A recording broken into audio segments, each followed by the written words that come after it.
अदृश्य साक्षी।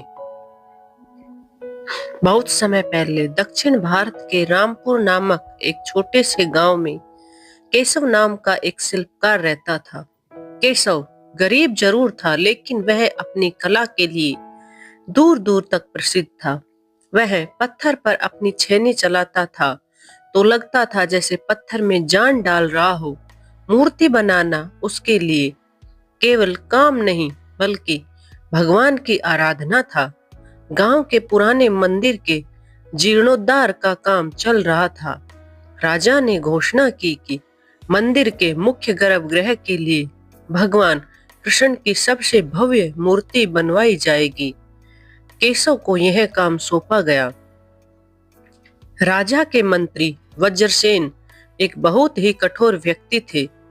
उन्होंने केशव को साफ चेतावनी दी, केशव, यह मूर्ति राजा के सम्मान का प्रतीक है। काम 1 महीने में पूरा होना चाहिए, और अगर मूर्ति में कोई भी कमी मिली तो इसका अंजाम बुरा होगा। केशव ने मंदिर के पीछे एक शांत जगह पर अपना काम शुरू कर दिया। वह सुबह जल्दी उठता, ध्यान लगाता और फिर पूरी श्रद्धा से पत्थर तराशने लगता। दिन रात की मेहनत और साधना से पत्थर धीरे धीरे एक अद्भुत रूप लेने लगा। 2 हफ्तों में ही मूर्ति इतनी सुंदर बन गई थी कि उसकी मुस्कान में एक अजीब सा जीवन था। 1 महीने की समय सीमा पूरी होने में केवल 2 दिन बाकी थे।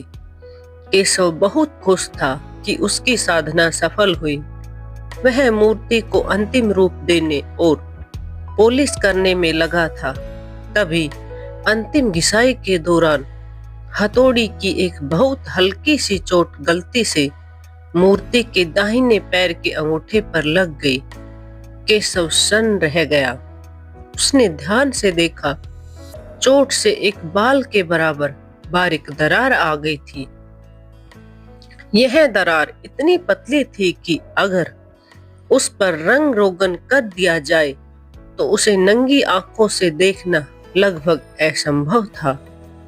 दुनिया की कोई भी ताकत, यहाँ तक कि मंत्री वज्रसेन भी उसे नहीं पहचान सकते थे। केशव के मन में तुरंत एक भयंकर संघर्ष शुरू हो गया। लालच, अगर वह इस दरार को छिपाकर मूर्ति दे देता तो उसे राजा से भारी धन और सम्मान और उसकी गरीबी हमेशा के लिए दूर हो जाती। दूसरी तरफ उसकी अंतरात्मा थी जो चीख रही थी। वह जानता था कि मूर्ति खंडित हो चुकी है। क्या वह अपने परमेश्वर को दोषपूर्ण मूर्ति अर्पित करेगा? केशव ने एक पल सोचा। उसने अपनी मुट्ठी भींची। उसकी आंखों में आंसू आ गए। यह आंसू मेहनत बर्बाद होने के नहीं, बल्कि अपनी अंतरात्मा को बचाने की कीमत चुकाने के थे। शाम ढल चुकी थी और अगले दिन राजा आने वाले थे। केशव ने एक भारी हथौड़ा उठाया। उसने बिना हाथ कांपे अपनी 1 महीने की तपस्या पर एक जोरदार प्रहार किया। मूर्ति का चेहरा और एक हाथ टूटकर जमीन पर गिर गया। केशव ने अपनी पूरी मेहनत, अपनी बनाई हुई सबसे सुंदर कृति को तोड़ दिया था। उसी समय मंत्री वज्रसेन वहां आ पहुंचा। टूटी हुई मूर्ति देखकर वह गुस्से से पागल हो गया। तुमने यह क्या किया पागल? कल राजा को क्या जवाब देंगे? तुम्हें इसका दंड मिलेगा। केशव ने टूटे हुए टुकड़ों को उठाकर मंत्री को दिखाया और कहा, क्षमा करें मंत्री जी, मूर्ति में दोष था, एक दरार थी। मंत्री ने दरार को बहुत मुश्किल से देखा और चिल्लाया, इतनी छोटी सी दरार, इसे कौन देखने वाला था? तुम इसे छिपा सकते थे। तुमने अपने हाथों से अपना भाग्य और जीवन दोनों नष्ट कर दिया। तब केशव ने मुस्कुराते हुए मंत्री को सबसे बड़ा सबक दिया। मंत्री जी, आप नहीं देख पाते, राजा नहीं देख पाते और शायद दुनिया भी नहीं देख पाती, लेकिन मैं तो देख रहा था और मेरा ईश्वर देख रहा था। मैं अपनी अंतरात्मा को धोखा देकर धन नहीं कमा सकता। केशव ने बिना एक पल बर्बाद किए पास रखे एक दूसरे पत्थर को उठाया। उसने टूटी हुई मूर्ति का मातम मनाने की बजाय अपनी पूरी निष्ठा को नई मूर्ति बनाने में लगा दिया। पूरी रात उसने पानी तक नहीं पिया। उसकी कला में एक नई शक्ति आ गई थी। अगली सुबह जब राजा का रथ आया तो मंत्री डर से कांप रहा था, लेकिन जब वे कार्यस्थल पर पहुंचे तो राजा ने देखा कि वहां भगवान कृष्ण की एक और पहली वाली से भी अधिक भव्य और दिव्य मूर्ति रखी थी। केशव थक कर मूर्छित अवस्था में मूर्ति के चरणों में लेटा था। मंत्री ने राजा को पूरी कहानी बताई।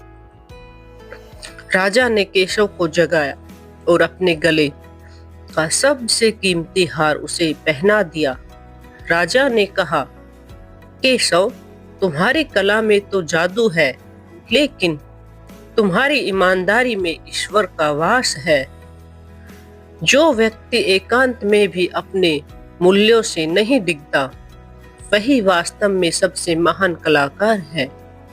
ईमानदारी आंतरिक होती है। आपकी असली ईमानदारी वह नहीं है जो आप लोगों को दिखाने के लिए करते हैं, बल्कि वह है जो आपको कोई नहीं देख रहा होता है। आत्मसम्मान सबसे बड़ा धन है। हमें अपनी अंतरात्मा को धोखा देकर कोई भी सफलता या धन नहीं कमाना चाहिए। केशव को राज्य का प्रधान शिल्पकार घोषित किया गया।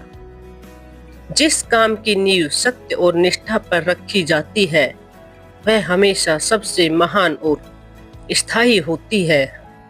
उसकी सुंदरता केशव की कला के कारण नहीं, बल्कि उसकी अटूट सत्य निष्ठा के कारण है, जो उसकी नींव में समाई हुई है। धन्यवाद। अगर कहानी अच्छी लगे तो प्लीज चैनल को लाइक, शेयर एंड सब्सक्राइब करें।